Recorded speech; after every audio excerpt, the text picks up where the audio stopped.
Allahumma shalli ala Muhammad.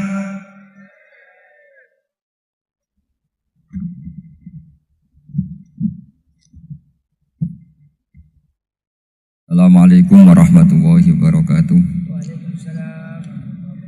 Bismillahirrahmanirrahim. Tabarakalladzi nazzala al-furqana ala 'abdihi liyakuna lil 'alamin nadhira. Allahumma shalli wa sallim ala sayyidina Muhammadin wa ala alihi wa sahbihi ajmain. Nama ba'du. Yang sangat saya hormati Habib Hasan Toha Putra Al-Munawwar, Bapak Rektor, Bapak Direktur RSI, semua pengurus yayasan yang saya hormati, juga teman-teman baik yang putra maupun putri yang kami hormati. Ini ngaji bareng ya, terus ini bukan acara diskusi tapi acara apa? Saya mau ngaji tentang ayat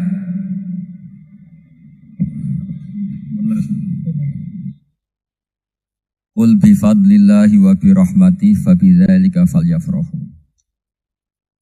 Ajarkan Muhammad atau katakan Muhammad pada umatmu, sebaiknya atau seharusnya mereka hanya gembira dengan melihat fadlnya Allah dan rahmatnya Allah. Ini harus kita pahami mulai dari konstruksi yang paling pokok, yaitu akidah. Dua ahwal itu satu perilaku sosial. Tiga mutammimat, sesuatu yang tidak pokok, tapi kita butuhkan dalam mengawal hidup ini. Saya beri contoh, orang itu sampai maksiat, itu karena cari kesenangan. Misalnya baru penat itu, ingin seneng, ada orang yang macam-macam lah, ingin melihat maksiat, apa itu pornografi, apa nyabu, apa macam-macam. Itu sebetulnya agama punya konsep yang luar biasa, yaitu seharusnya seseorang itu gembira dengan ketaatan. Lalu pertanyaannya, caranya gembira gimana? Gembira itu mudah. Jadi misalnya kamu sujud sama Allah Subhanahu wa taala. Terus cara berpikir begini, ini sekaligus ijazah. Cara berpikir begini.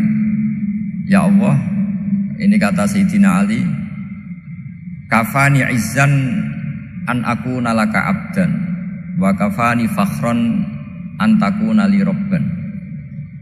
Ya Allah, betapa sialnya saya andaikan saya jadi budak dari makhluk yang sama.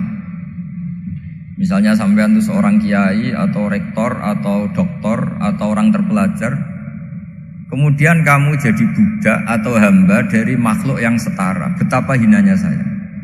Maka kata Sayyidina Ali, ya Allah, saya ini cukup bahagia, cukup bangga karena jadi budak, jadi hamba dari zat yang super atau yang maha super. Ini kok Allah Subhanahu wa ta'ala. Sehingga ada kebahagiaan yang luar biasa karena menjadi hambanya Allah Subhanahu wa ta'ala. Setelah bangga dengan jadi hambanya Allah, maka kita akan malu. Malu misalnya kok saya bahagia itu nunggu melihat pornografi, melihat maksiat. Itu terus menjadi malu. Kenapa saya bisa didikte oleh hal-hal seremeh itu? Ya, kita malu karena didikte oleh hal-hal yang seremeh itu. Karena kita didikte oleh nafsu. Jadi izzatun nafsi, satu harga diri seseorang itu harus dihidupkan untuk hanya tunduk kepada Allah Subhanahu wa ta'ala. Sehingga Nabi itu melatih satu logika tarkul ma'asi. Nabi itu dulu ketika ada seorang pemuda yang, ya karena mungkin pemuda ya, dia itu mau masuk Islam, tapi uniknya kata pemuda tadi, saya masuk Islam tapi asal dibolehkan bebas zina. Jadi ini agak sableng gitu. Jadi mau masuk Islam syaratnya dibolehkan apa? Zina atau free sex gitu. Karena orangnya agak hiper. Itu Nabi tidak langsung mengancam dengan neraka, enggak. Ketika mau pamit gitu semua sahabat melarang. Mah itu jangan, kamu jangan suan Nabi, itu permintaan yang enggak masuk akal. Setelah lama ditahan, terjadi kegaduhan di masjid. Nabi dengar itu ada apa itu? Itu ada pemuda yang mau masuk Islam tapi yasta'dzinuhu fi zina. Tapi mereka minta izin Nabi untuk tetap boleh zina.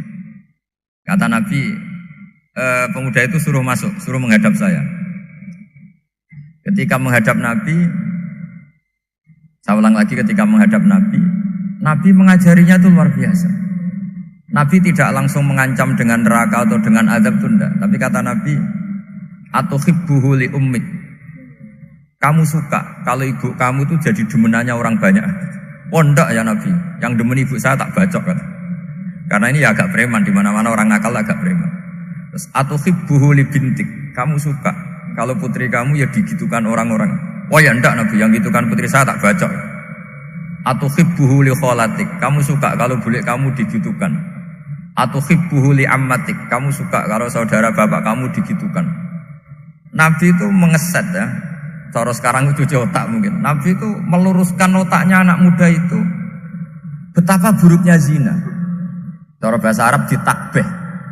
Betapa buruknya zina. Kamu suka kalau korbannya ibu kamu, putri kamu, bude kamu, bule kamu. Sehingga orang itu matur ya hasbuka ya Rasulullah, ini sudah cukup. Saya tidak pernah melihat sesuatu seburuk zina. Jadi fa'alqallahu fi qalbihi bughdha zina. Kemudian Allah meletakkan di hatinya, menanamkan benci zina. Sehingga akhirnya pemuda tadi menjadi iffah, menjadi menghindari zina. Artinya begini ya, ini mungkin yang lolos dari para kita sebagai dai, kita tidak belajar banyak tarbiyahnya Rasulullah Shallallahu Alaihi Wasallam. Jadi kalau kita benci maksiat itu jangan hanya ditahdzir, ditakutkan neraka, itu enggak. Jangan hanya itu, tapi di logika. Jadi kalau kita menghindari maksiat itu selain karena takut azab, itu ada logika, ada rangkaian pikiran yang menjadikan kita anti satu perbuatan apa maksiat. Jadi misalnya gini ya, kira-kira ginilah kalau contoh gampang itu. Ada orang gitu ya, nyanyi dengan pakaian yang mungkin pornografi gitu. Mungkin pemuda-pemuda ingin melihat itu, tapi bisa diobati gini. Kok enak ndekne mergawe kok tak bayari, aku kehilangan duit gitu. Meskipun dengan logika yang agak serampangan, yang penting menjadi kita ini punya harga diri untuk tidak tergantung hal-hal seperti itu. Jika Nabi itu cara menggambarkan tadi mulai atuhibbuhu li ummik. Kamu suka kalau ibu kamu jadi demenannya orang lain. Pemuda tadi bilang yang demen ibu saya mau saya bunuh. Ditambah lagi atuhibbuhu li bintik. Bagaimana kalau korbannya putri kamu, bule kamu, bude kamu.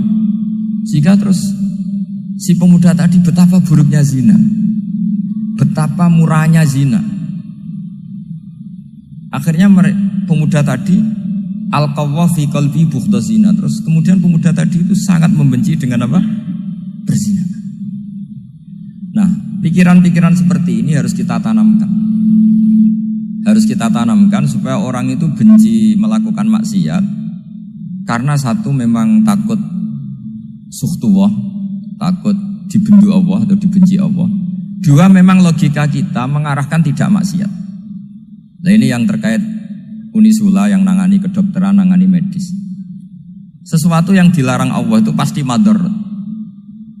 Maka untuk melarang seseorang bergantung sama narkoba misalnya atau hal-hal yang bahaya pada fisik, itu satu tentu bagi ahlullah, tentu karena takut Allah. Tapi banyak masyarakat yang memang benar-benar bisa meninggalkan narkoba karena efek buruknya ganja. Bahwa itu mengakibatkan sakau, mengakibatkan tidak sadarkan diri, mengakibatkan kebangkrutan ekonomi, macam-macam. Sehingga mereka benar-benar benci sama yang namanya narkoba. Jadi di antara manhajul Quran itu kalau mentakbih, memburuk-burukkan maksiat itu mesti dikritik innahu kana fahisyah, innahu kana fahisyata wa maqta wa sa'a sabila, innahu kana fahisyata wa sa'a sabila, diulang beberapa kali.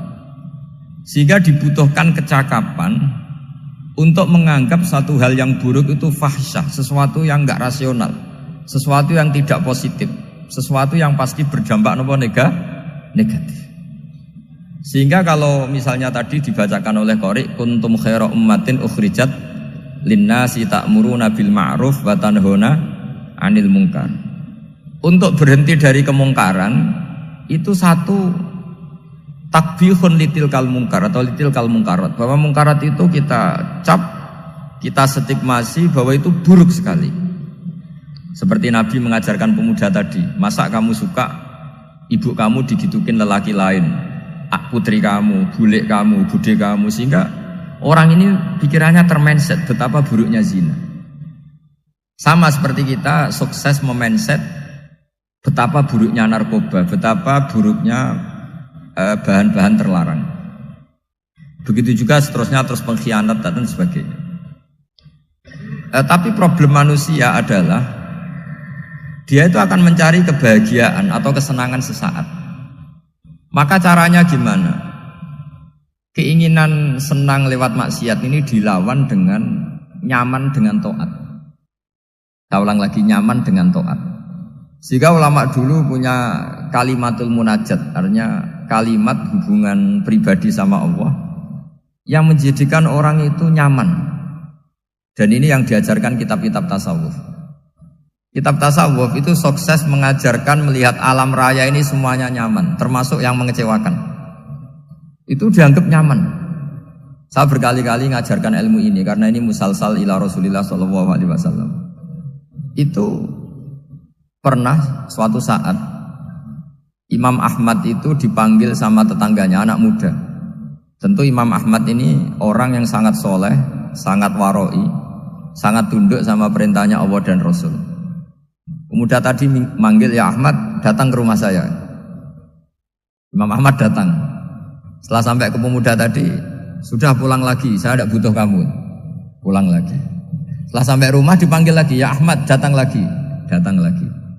Oh, saya tidak jadi butuh, pulang lagi. Sampai 3 kali. Dan itu perangai ekspresi Imam Ahmad itu atau ulama lain yang sesoleh beliau itu nyaman, indah. Beliau tetap senyum-senyum nyaman itu. Beliau tidak tersinggung, tidak terprovokasi, pokoknya tidak tersinggung, kelihatan nyaman. Lama-lama pemuda ini terus tanya, ya Ahmad, kamu saya perlakukan seperti ini kok tidak tersinggung? Kamu senyum-senyum saja, happy-happy saja. Jawabnya Imam Ahmad itu unik. Wahai pemuda, saya kamu panggil itu senang sekali. Karena kata Nabi, kalau kamu iman dengan Allah dan Rasul, maka hormatilah tetangga. Jadi saya senang. Karena nuruti perintah Allah untuk menghormati tetangga. Jadi tidak ada urusannya dengan kamu. Kagetnya kayak apa? Jadi dipanggil tetangga ya senang karena melakukan perintahnya Allah dan Rasul, yaitu ikramul jar, fal yukrim jarahu. Disuruh pulang, kamu ingin saya pulang, ya saya pulang. Disuruh datang, ya saya datang. Jadi saya tidak tersinggung, saya tidak ada urusan dengan kamu. Urusan saya dengan Allah Subhanahu wa Ta'ala. Itu kalau bapak-bapak istrinya ngomel terus sabar itu ya bagus. Saya tidak punya urusan. Kalau kamu terprovokasi oleh istri, berarti kamu didikte oleh makhluk. Masa seorang rektor didikte makhluk? Kan tidak keren. Apalagi seorang habib didikte makhluk, kan tidak keren. Yang bisa mendikte kita hanya Allah Subhanahu wa Ta'ala. Dan Allah mendikte kita, mengajarkan kita wa ashiruhunna bil ma'ruf fa in karihtumuhunna fa asa an takrahu shay'a wa yaj'alallahu fi khairan katsira. Jadi cara melihat istri kita bawel gitu atau cerewet, alhamdulillah ini ada pahala tanpa modal, cukup sabar. Kalau istri kamu sedang mesra malah mintanya ke mall, malah biayanya tinggi. Murah mana dapat pahala dimarahin sama saat mesra minta ke mall? Milih yang pertama kan? Nah ya itu tidak usah modal itu. Ya gitu aja. Jadi kalau istri sedang marah bawel, anggap saja ini rezeki. Dapat pahala tanpa apa? Biaya. Nah, kalau pas rukun malah nantang ke mall, biayanya malah tinggi. Jadi ulama dulu itu melihat dunia itu happy. Pernah Imam Syafi'i dikasih tahu, orang yang tadi nyium tangan kamu ya, itu di rumah menghujat Anda. Jadi dia sopan hanya di depan Anda, kalau di luar menghujat Anda. Jawabnya Imam Syafi'i lucu. Ya baguslah. Yang cerita ini kaget. Kenapa bagus ya Aba Abdillah? Kalau manggil Imam Syafi'i ya Aba Abdillah. Ya berarti saya masih wibawa, di depan saya tidak berani katanya. Jadi dipandang enteng saja. Jadi kalau kamu di depan kamu istri kamu tidak berani belanja, tidak ada kamu belanja banyak, anggap saja Anda wibawa. Jadi enteng saja. Pernah Imam Syafi'i dikasih tahu, separuh dari kampung Anda itu gak suka kamu. Ya baguslah, kenapa? Oh nak rukun malah bakal utang katanya gitu. Kira-kira yang utang itu yang rukun apa yang neng-nengan? Yang rukun. Jadi enteng saja.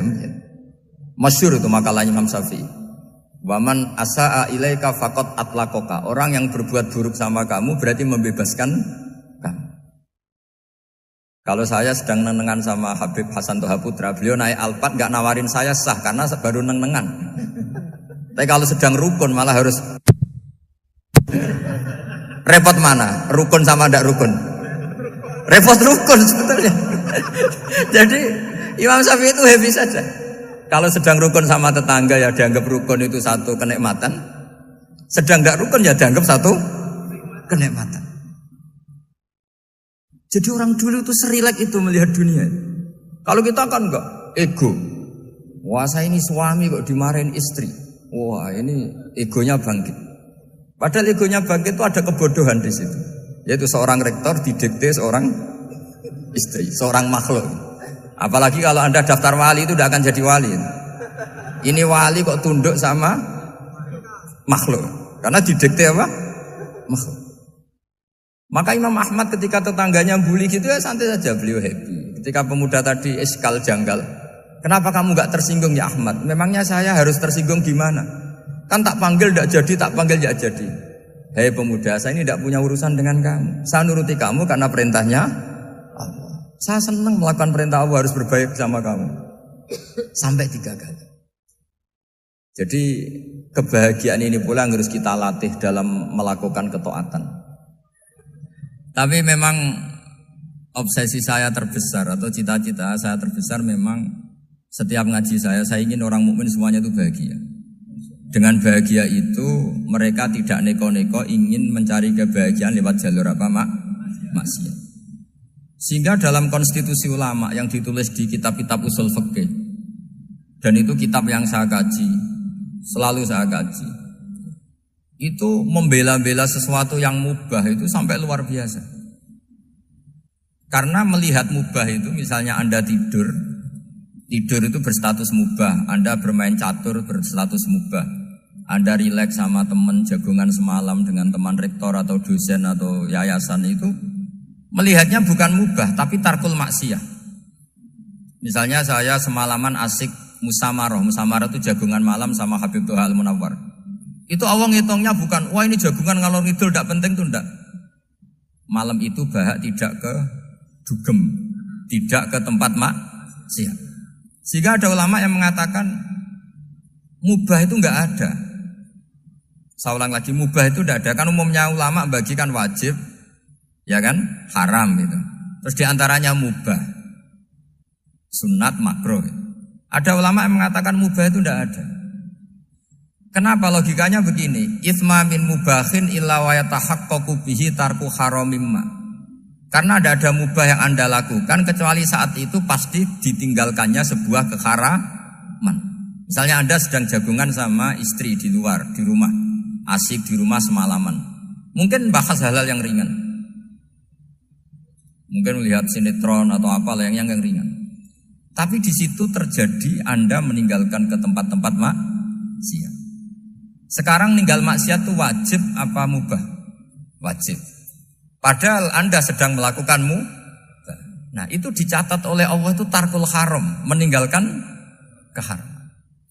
Jika masyhur dalam cerita wali-wali itu, Abu Yazid yang seperti itu ibadahnya pernah tanya, ya Allah lalu yang makomnya orang seperti saya siapa? Karena beliau semalaman ibadah terus. Sama Allah dijawab, ya yang tidur di pinggir kamu itu. Abu Yazid, loh kok bisa ya Allah? Dia kan tidur terus. Ya kan dia tidur berarti meninggalkan keharaman. Ngomong sing potongan tukang maksiat tuh apik turu tapi melek kira-kira gitu. Apik turu. Timbang sama nak melek pola wis turu ae kira-kira gitu. Jadi enggak usah dipaksa tahajud, dipaksa qiyamul lail itu. Iya kalau qiyamul lail. Kalau dapat informasi, kesini ikut saya terus katut kan repot. Jadi perlawanan terhadap maksiat itu sebetulnya gampang dalam Islam karena tadi nggak ada sesuatu yang mubah kecuali saat dilakukan berakibat meninggalkan keharaman. Mudah sekali. Jika banyak orang jadi wali itu karena melakukan mubah. Itu ada orang jadi wali itu karena sering makan. Ya makan-makan biasa itu. Karena ketika makan, ya Allah, betapa doifnya saya. Katanya saya presiden, katanya saya rektor, saya kiai. Ternyata kalau nggak makan tuh lemes. Apa hebatnya makhluk yang bergantung makhluk yang lain, yaitu makanan. Nah karena seperti itu terus dia al-laja'illallah, terus dia sungkeman ning Allah. Betapa lemahnya saya. Sebab itu ketika Quran mengkritik dan dengan tanda kutip kemungkinan Tuhannya Isa bin Maryam, itu ngeritiknya sederhana Quran itu.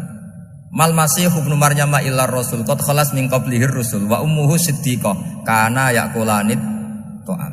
Isa itu tidak Tuhan, wong dia makan.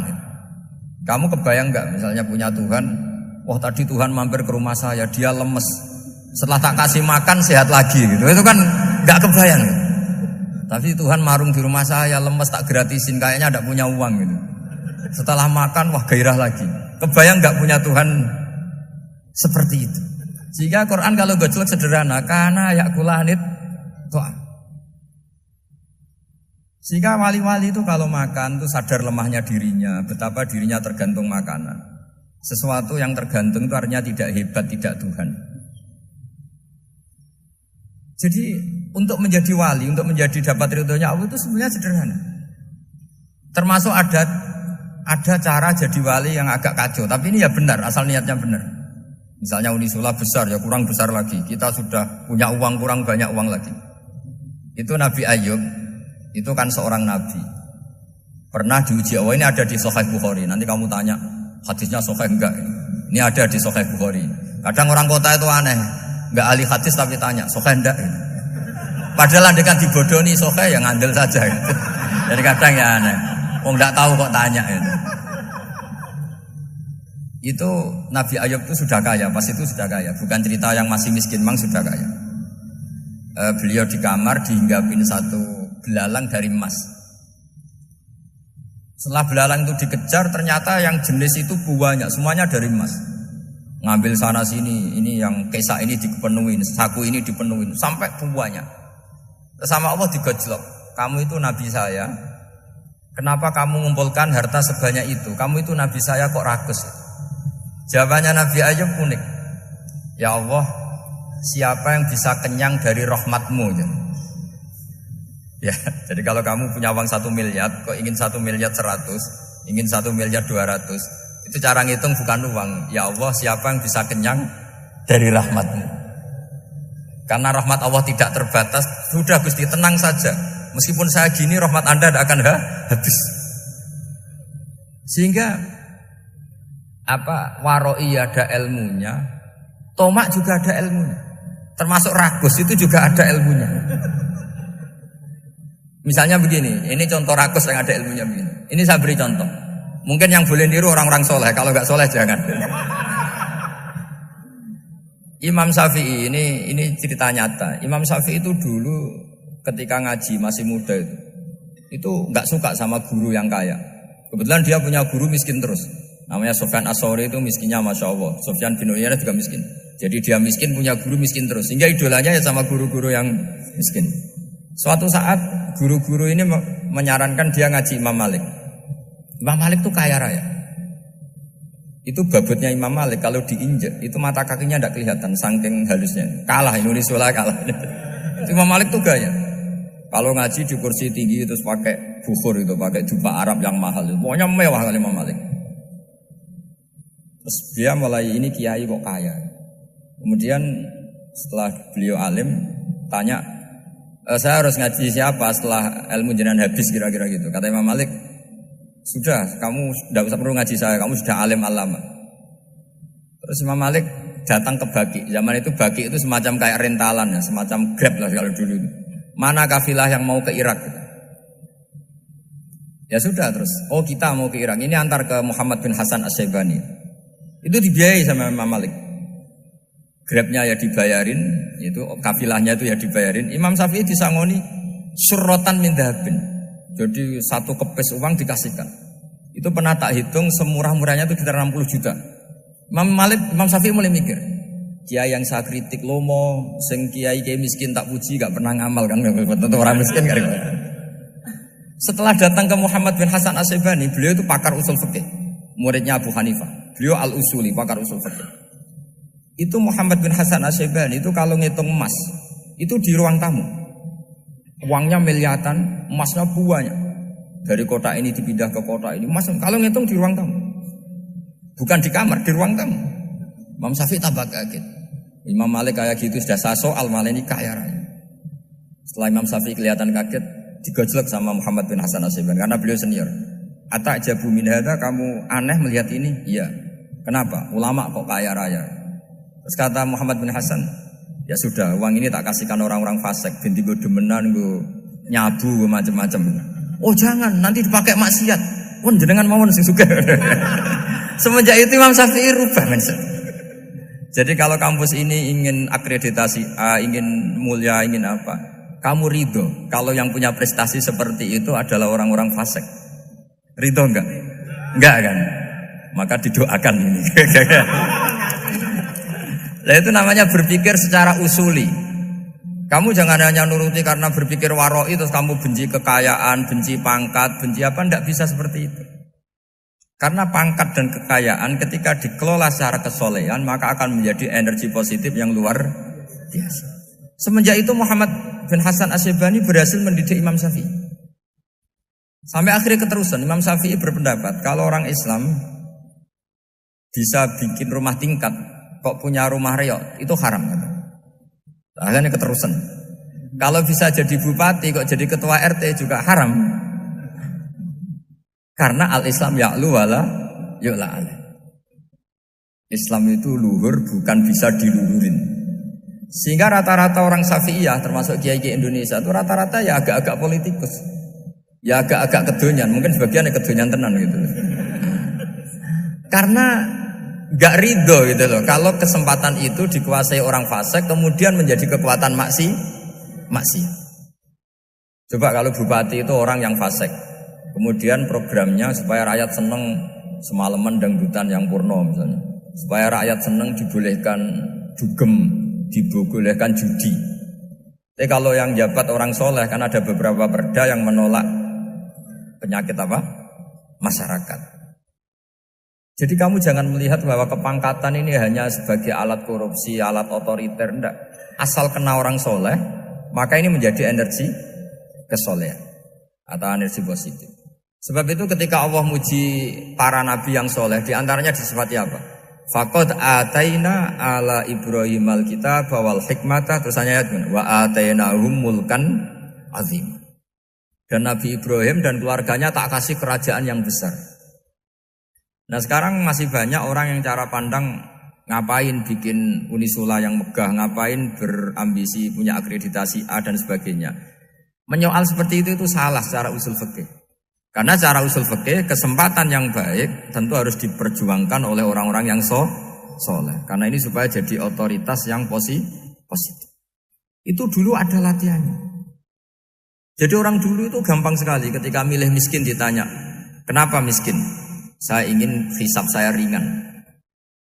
Tapi ketika mereka kaya, yang soleh, supaya harta ini tidak dipakai orang yang nanti dipakai maksiat. Kita misalnya orang soleh kok mau pangkat, karena kita ada ridho, kepangkatan itu dipegang orang maksiat, kemudian menjadi energi maksiat. Begitu juga seterusnya. Maka ulama dulu itu rileks. Sampai Syekh Nawawi Al-Bantani itu nanti bisa dicek di tafsir Qul hal yastawil ladzina ya'lamuna wal ladzina la ya'lamun. Beliau muji-muji ulama. Kemudian ada seorang yang agak hasud mungkin. Tanya begini. Hebatnya ulama itu begini-begini. Terus ditanya, tapi kenapa kita sering melihat ulama ngantri proposal di rumahnya bupati kan? Sementara bupati nggak pernah datang ke ulama ngaji ihya. Jawabannya Imam Syekh Nawawi itu unik. Ya karena ulama itu tahu gunanya uang, sehingga nyari uang untuk pondok, untuk masjid. Sementara bupatinya tidak tahu gunanya ilmu, maka tidak pernah ngaji. Jadi ya ringan saja. Jadi ya sudah seperti itu. Jadi kalau ada ulama kedonyan, anggap saja karena tahu gunanya uang.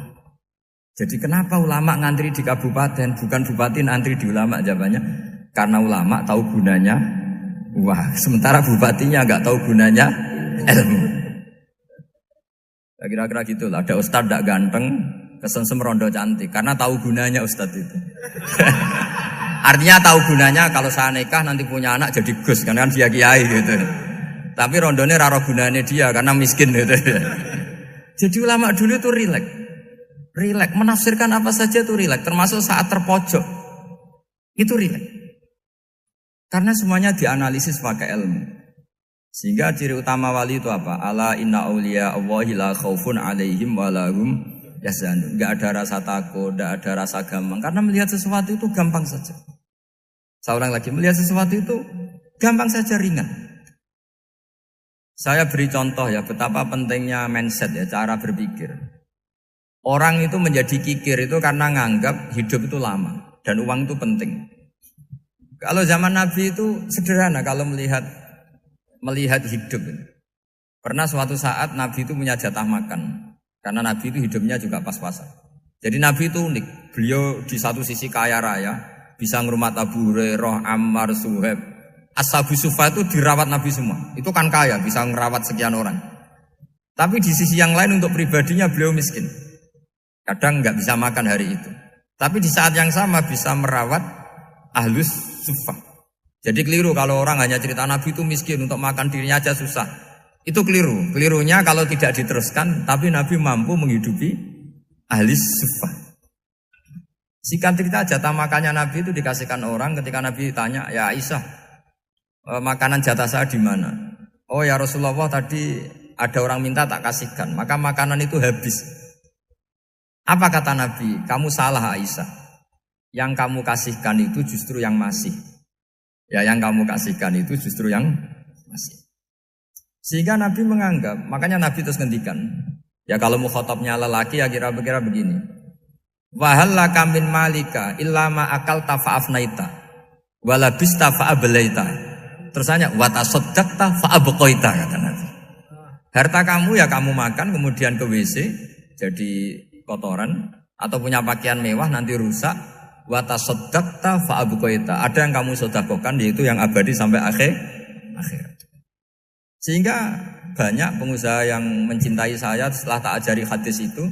Misalnya punya uang 1 miliar karena dia spekulan atau pedagang rawan bangkrut, disedekahkan ke masjid 50 juta, yaitu yang abadi. Jadi kalau suatu saat bangkrut, dia masih punya uang 50 juta di akhirat. Jadi Nabi itu mengajari sedekah itu apa? Ya sedekah itu pengabadian uang. Kalau kita kan enggak, bilang sedekah itu nguras uang. Itu pikirannya setan dan pikirannya orang Islam. Itu cara berpikir setan, bukan cara berpikir umat apa? Sehingga Sayyid Ali Zainal Abidin itu kalau ada orang minta, kemudian beliau ngasih, itu beliau bilang gini, marhaban biman hamala zati ilal akhirah. Matur nuwun nggih jenengan sembeto sangu kula nate. Jadi dianggap teller saja. Orang yang minta uang beliau itu dianggap tukang nyatet bank ini. Karena sudah ditabungkan, ya sudah. Kalau kita kan enggak, wah pengemis tuh ganggu gini-gini. Kecuali pengemis profesi ya mungkin kita agak-agak enak. Mari zaman akhir tuh ada pengemis apa? Profesi. Jadi repot tuh. Terus tak beri contoh lagi kebahagiaan ketika kita milih Islam moderat. Islam kita diajarkan guru-guru kita, utamanya oleh guru kita Mbah Maimun. Saya juga sering ketemu beberapa ulama dunia, termasuk Habib Umar. Saya juga ikut sowan ke sini pas beliau sama Habib ini Hasan Toha Putra di sini sama orang-orang moderat. Itu cara berpikir juga luar biasa indah. Beliau pernah cerita ya, beberapa ulama lah, banyak yang cerita itu. Saya pernah diceritani seorang alim, ketika ada orang ekstremis itu mau ngebom di tempat maksiat. Kebetulan yang maksiat itu kebanyakan ya orang Islam, karena di negara yang mayoritas Islam. Ditanya sama Syekh Sa'rawi. Syekh Sa'rawi itu mufasir top di mana? Mesir. Ini mau tak habisin karena mereka orang Islam kok maksiat terus. Terus ditanya sama Imam Sa'rawi, laumatu ala khini ma'asihim aina masiruhum. Kalau mereka mati dalam keadaan maksiat, mereka kemana? ya ilan nar, mereka pasti masuk neraka. Terus ditanya sama Imam Sa'rawi, wahal masiruhum ilan nar muradun nabi amlah. Punya umat maksiat kemudian mati masuk neraka, itu yang diinginkan Nabi apa enggak? Ya tidak aja. Ya sudah, enggak usah dibom, ditunggu tobatnya kata-kata. Karena kalau mati dalam keadaan itu ke neraka dan itu tidak yang diinginkan Rasulullah Sallallahu Alaihi Wasallam. Terus ekstremis ini menjadi tobat, tidak berpikir ekstremis mas. Jadi orang itu harus berpikir mindset yang baik. Meskipun kadang berpikir baik itu ya agak-agak kacau. Ada seorang wali majdzub itu kalau berdoa agak kacau, tapi nggak bisa dibantah. Masyhur itu doa itu. Ini sekaligus ijazah, tapi kalau sebelum wali nggak boleh. Itu datang ke makamnya Rasulullah SAW. Terus doanya itu begini, ya Allah sekarang terserah engkau. Ya Allah sekarang terserah engkau. Jika saya kamu jadikan orang soleh, jika saya engkau jadikan orang soleh, maka surra habibuk, maka kekasihmu ini senang. Yang susah musuhmu yaitu setan. Tapi kalau engkau menjadikan saya orang fasik, maka yang susah kekasihmu, yang senang musuhmu. Jangan punya dua pilihan itu. Wah itu kan doa tapi kayak teror itu. Ya jadi berdoa di Raudhah. Wah itu pasti mandi itu karena agak-agak maksa Tuhan itu. Ya Allah engkau punya dua pilihan. Jika saya jadi orang soleh, maka kekasihmu ini senang. Musuhmu yang susah yaitu setan. Tapi jika saya jadi orang fasik, maka musuhmu yang senang, kekasihmu yang susah. Mohon terserah jenengan, mau menyenangkan kekasihmu, apa menyenangkan musuhmu gitu. Kira-kira gimana? Kalau tertarik boleh doa itu dipraktekkan. Tapi kayaknya kalau copy paste itu gak keren apa? Jadi dulu orang itu muamalah sama Allah dan Rasul itu rileks. Rileks itu nyaman karena ya tadi qul bi fadlillah wa bi rahmati fa bidzalika falyafrahu. Sehingga Imam Izzuddin bin Abdissalam itu ngendikan innal ladzina yarmunal muhsanatil ghafilat. Di antara kebaikannya ibu-ibu atau mbak-mbak ini harus berstatus ghafilat. Perempuan-perempuan pelupa. Ghafilat itu pelupa. Pelupa dari kenikmatan maksiat sehingga mereka dengan taat. Misalnya ada ibu-ibu atau mbak-mbak atau juga bapak-bapak tahajud, kemudian nyaman dengan tahajud itu. Kira-kira terbersit enggak ingin maksiat? Enggak kan, karena sudah nyaman dengan tahajud, dengan taat. Maka dibutuhkan kenyamanan dalam beribadah. Sebab itu ala bidzikrillahi tatmainnul qulub. Makanya saya termasuk kiai yang setiap ngaji itu happy, seneng. Karena ini untuk kampanye, seneng dengan ngaji, dengan taat itu sudah luar biasa. Kayak apa kalau mereka senengnya kalau nunggu melakukan maksiat. Jadi termasuk bentuk perlawanan kita terhadap maksiat adalah usahakan kamu tuh sebahagia, senang dengan taat. Istiqnas billah, mu'anasah billah, farah billah, itmi'nan tumakninah billah. Sehingga ini mencukupkan kita tidak berkebutuhan maksiat. Meskipun kita ya manusia, pasti suatu saat atau sudah pernah maksiat. Serasa diceritakno lah, itu mesti gitu. Lah orang-orang dulu itu orang yang sukses mengelola bahagia ma Allah wa billah walillah. Sehingga wali-wali dulu itu jadi wali itu tidak mesti karena ibadahnya banyak, itu enggak. Mereka orang yang ibadahnya itu biasa. Biasa-biasa sekali. Ulama-ulama dulu ibadahnya biasa sekali. Tapi qulubuhum ma Allah, hatinya itu ma Allah. Itu ada seorang wali itu jadi wali, Umar bin Abdul Aziz yang dikenal khamisul khulafa. Khamisul khulafa. Di luar khulafa Ar-Rasyidin 4, di antara yang soleh adalah siapa? Umar bin Abdul Aziz. Itu ketika mau meninggal, itu senangnya bukan main. Itu semuanya nangis, beliau senang. Terus tanya, kenapa kamu senang? Memangnya saya kalau mati itu kemana aja? Ila khairi madhubin ilah, ke zat terbaik. Timbang urip mbek kowe bolet atau mbek Arhamur Rahimin ya. Yaitu Allah Subhanahu wa taala. Jalaluddin Ar-Rumi ketika mau meninggal itu muridnya nangis semua, beliau marah. Kamu harusnya pesta karena saya mau ketemu kekasih saya, malah kamu tangisi. Goblok sekali kamu katanya.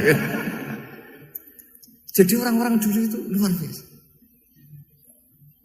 Karena tadi mereka tidak ingin ketemu Allah itu dianggap problem. Harus sesuatu yang membahagiakan. Makanya wali-wali itu kalau berdoa begini. Wa khairu ayyami yauman alqaka fih, dan jadikan hari terbaikku adalah hari ketika saya ketemu engkau ya Allah. Pernah dengar doa itu? Wa khairu ayyami yauman alqaka fih, dan hari terbaikku adalah hari saat ketemu engkau. Aman kan enggak? Sampai mati ku wedi. Saya tidak tahu wedi dosa apa wedi Israel apa wedi malaikat siapa? Mungkar nakir. Sebenarnya tidak perlu seperti itu. Karena cara pandang Nabi itu ini bisa dipraktekkan. Kalau kamu orang baik, mati artinya apa? Ya baik. Karena husnul khotimah. Kalau kamu orang yang buruk, itu kata Nabi, anggap saja mati itu akhir dari keburukan kamu. Nak kowe urip terus, malah maksiat terus. Maka Nabi itu kalau ngajari kita berdoa gini, Allahumma ij'alil hayata ziyadatan li fi kulli khairin wal mauta rohatan li min kulli syarri. Ya Allah, kalau saya hidup ya anggap saja ziyadah fi kulli khairin, berpotensi nambahi kebaikan. Kalau saya mati anggap saja ini akhir dari segala keburukan. Maka saya berkali-kali guyon. Makanya tradisi ulama-ulama NU, ulama-ulama pesantren, ya ada hanya NU, pokoknya ulama-ulama alim.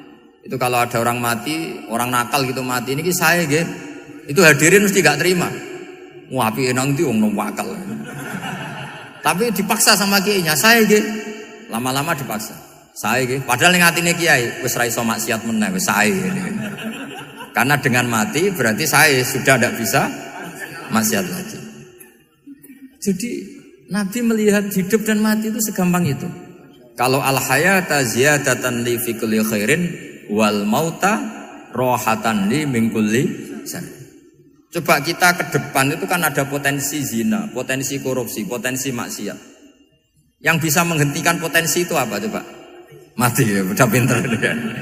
Sudah maju berarti. Berani mati. Berani. Tapi jangan di sini ngel-ngelo panitia. Ya.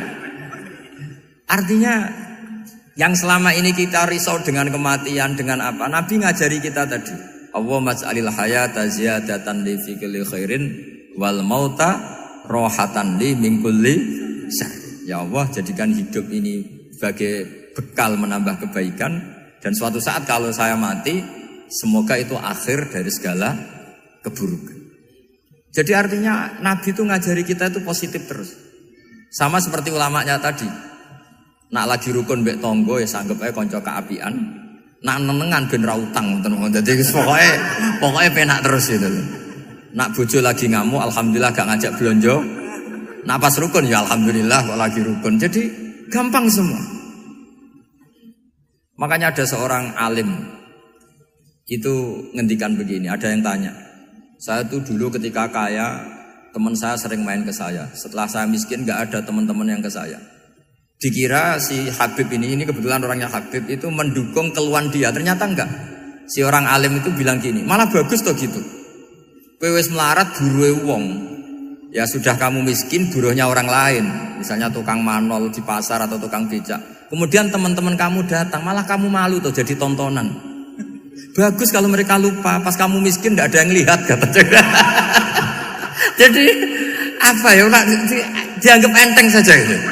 Akhirnya orang ini nggak jadi ngeluh. Selama ini kan kita ngeluh ya, ketika miskin teman-teman nggak datang. Coba kalau mereka datang pas kamu buruh bikin botol di orang lain, mantan bos buruh, malu nggak?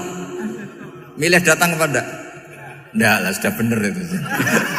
Jadi ulama dulu itu makanya sering baca biar tahu solusi hidup. Jadi ulama dulu tuh gampang sekali melihat kehidupan itu, gampang sekali, indah, gampang. Sekarang tuh enggak. Orang itu cara berpikir nuruti nafsu, itu yang bahaya. Makanya Quran ngeritik ara'aita man ittakhadha ilahahu hawa. Orang yang cara berpikir itu nuruti hawa nafsu. Kalau zaman Nabi, zaman sahabat, zaman ulama itu enggak seperti itu. Sehingga cara berpikir itu mudah. Makanya kata Nabi, absyiru ya ma'syaral muslimin, kata. Kamu harus senang ya ma'syaral muslimin. Allah sekarang buka pintu langit yang sebelumnya enggak pernah dibuka. Dan Allah yubahi bikum malaikatah, dan Allah membanggakan kamu kepada para malaikatnya. Kenapa? Umatnya Muhammad, umatnya Rasulullah Muhammad SAW, itu kalau sampean kepengen mati setiap saat itu baik, itu resepnya gampang kata Nabi. Addu faridotan wantadzoru ukhra. Jadi Allah memberitahu, ya Muhammad, umatmu ini luar biasa. Jadi misalnya tadi kita sholat subuh, ditanya, Bahak kamu sekarang ngapain? Nunggu sholat duhur ya. Setelah sholat duhur ditanya lagi nunggu apa asar. Sehingga faman kanat hijratuhu ila Allah wa rasulih fa hijratuhu ila Allah. Jadi kalau ya sudah ini tak ijazahkan. Kalau setelah sholat subuh nunggu apa? Duhur. Setelah duhur nunggu. Sehingga ketika kita mati itu statusnya penunggu sholat. Tapi kamu kan enggak miskin. Kenapa? Penunggu kaya. Ya itu enggak masuk surga itu. Penunggu kemapanan. Berarti kan menunggu sesuatu yang seleranya nafsu. Beda kalau penunggu sholat. Berarti kamu di dunia menunggu ritual ibadah. Maka diantara ijazahnya Nabi apa? Addu faridotan wantadzoru ukhra. Melakukan satu fardu, kemudian kita menunggu tugas berikutnya. Jadi niati saja setelah subuh nunggu apa? Duhur. Setelah duhur, meskipun kita di perapatan, apa? Nunggu asar. Tapi ya asar betul, jangan nunggu tok pas asar enggak. Jadi sebetulnya umat ini gampang sekali. Jadi di antara kebanggaan Allah, yubahi itu Allah bangga dengan malaikatnya adalah umat ini adalah addu faridotan wantadzoru ukhra, melakukan satu fardu kemudian menunggu fardu yang lain. Dari mengkhidmati kampus, ingin mengkhidmati masyarakat, dari satu masyarakat lokal Semarang menjadi sampai sekarang sampai Banjarmasin, Unisula mau bikin kampus di sana terus gitu. Dari satu tugas ke tugas yang lain. Makanya Islam diajarkan setelah satu tugas selesai, faida faruh tafan sok. Jadi sehingga hidup kita itu dinamis. Dari satu kebaikan menunggu kebaikan lain, dari satu kebaikan menunggu. Sehingga hidup kita ngapain? Nunggu satu kebaikan. Ini sudah masuk faman kanat hijratuhu ila Allah wa rasulih fa hijratuhu ila Allah wa rasulih. Sehingga bayangkan kalau kita direkam Allah, Gusti kula ampun mati nak dereng sugih. Wis melarat puluhan tahun, sakit, nunggu sesuatu sing sifatnya nafsu, kepengin sugih. Sugih tok jak cukup. Tahu buruh wong sing tahu ngenyek ndekne lho, itu kan urung-urung wis dendam. Saya belum mau mati sebelum kaya dan buruhkan orang yang pernah melecehkan saya. Wis ngono akhirnya mati urung sugih. Berarti wis fakir matine hasud. Mau itu ngenes dunia akhirat kan kira-kira seperti. Kamu santai aja kalau fakir berarti ngeringankan hisab karena ada banyak harta. Yang mau dihisab papanya enggak punya apa-apa. Jadi saya mohon sekali ya, Islam itu mengawal kebahagiaan. Sebab itu sampai bahagia itu menjadi perintah Islam, kul bi fadlillah wa bi rahmatihi fa bidzalika falyafrahu. Karena dengan bahagia bi taat diharapkan orang Islam itu tidak bahagia atau cari kesenangan lewat jalur maksiat. Sehingga ciri utama wali apa? Ala inna auliya Allahi la khaufun alaihim wa la hum yahzanun. Sehingga ulama dulu itu rileks-rileksnya. Termasuk yang saya ceritakan tadi, Imam Ahmad, Imam Syafi'i, itu melihat apa saja rileks. Ya tadi kalau disenangi orang ya barokah, punya kawan kebaikan. Nak dineng ya barokah dineng di gedingi tonggo rada utang, ngeranjuk tulung gitu. Jadi rileks saja. Masyhur itu Imam Syafi'i ngendikan, waman asaa ilaika faqad atlakoka. Orang yang berbuat buruk sama kamu, hakikatnya adalah membebaskan kamu. Atlako itu apa? Membebaskan. Enak gak jadi hidup gitu? Kalau kamu kan enggak, kok gedeng aku salahku apa? Malah kamu ujub tuh, orang kok gak tahu salahnya. Kamu jadi suami, istrinya ngomel, kurang apa saya sebagai suami? Ya kurang banyak, enggak ganteng, enggak kaya, enggak ini. Malah kalau diterangkan malah parah toh. Ya sudah rileks saja. Kalau dia ngomel ya tadi, alhamdulillah dapat pahala tanpa apa? Biaya. Terus ngomel kan butuh energi, paling yang tidak kuat 3 jam. Nanti juga berhenti apa? Sendiri. Terus ambil nilai positifnya. Misalnya ngomel sama suaminya, bagus lah. Kalau ngomel sama tetangga malah kayak apa gitu aja udah. Jadi ulama dulu itu gampang sekali melihat hidup. Rasulullah ya gitu, melihat hidup tuh gampang saja. Ketika tanya, ya Aisyah apa ada sarapan? Tidak ada ya Rasulullah, ya sudah saya tak puasa. Jadi enteng saja. Kadang-kadang beliau ingin puasa, ya puasa sunat, ada sarapan nggak jadi puasa. Rileks. Nabi itu rileks. Kalau ngajari kebaikan juga rileks. Nah sekarang itu banyak orang yang karena mungkin kurang baca, Islam itu kayak menjadi aturan yang bengis, yang repot, yang mengekang. Itu tidak seperti itu. Yuridu wa bikumul yusra wala yuridu bikumul usra. Allah menghendaki agama ini mudah. Sehingga ada sahabat di Imami Mu'ad itu baca Baqarah. Sahabat ini pekerja petani, mufarokoh ditinggal. Ketika Mu'ad lapor, ya Rasulullah ini ada orang munafik, tengah-tengah sholat mufarokoh saya ditinggal. Yang disalahin itu tidak yang ninggal tapi Mu'ad. Afattanun anta ya Mu'ad, kami itu tukang fitnah. Masa ngimami petani pakai surat Baqarah? Jadi yang disalahkan ini imamnya. Kalau kamu jadi imam, sholatnya ya yang cepat. Makanya terus banyak orang kecepetan karena tadi. Jadi Nabi itu enteng sekali. Jadi apa ya? Nabi itu beda dengan yang kita bayangkan beda. Nabi pernah ngaji di masjid, kemudian ada tetangga lewat pakai cangkul ke kebun. Semua sahabat gerutu. Ini orang tidak benar. Ada Nabi ngaji ditinggal saja ke kebun, tidak ikut ngaji. Jawabannya Nabi tidak. Itu bagus, itu ikut sunnah saya. Kenapa ya Rasulullah? Dia kerjanya nyari halal. Dan untuk menghidupi keluarganya itu juga ajaran saya. Sehingga yang ngaji ya ajarannya Nabi, yang enggak ngaji karena kerja mencukupi keluarga juga ajarannya Nabi. Segampang itu. Kalau kayaknya kamu kan, wes roh akhlak kan gitu. Nabi rileks saja Nabi. Sampai bisa lihat itu di Ihya di bab Fadhailul Kasbi. Makanya ini penting sekali supaya orang itu berpikir Islam atau mendakwahkan Islam itu berdasar sanad ya yang muttasil yang pernah dilakukan Rasulullah sallallahu alaihi wasallam. Semoga barokah. Assalamualaikum warahmatullahi wabarakatuh.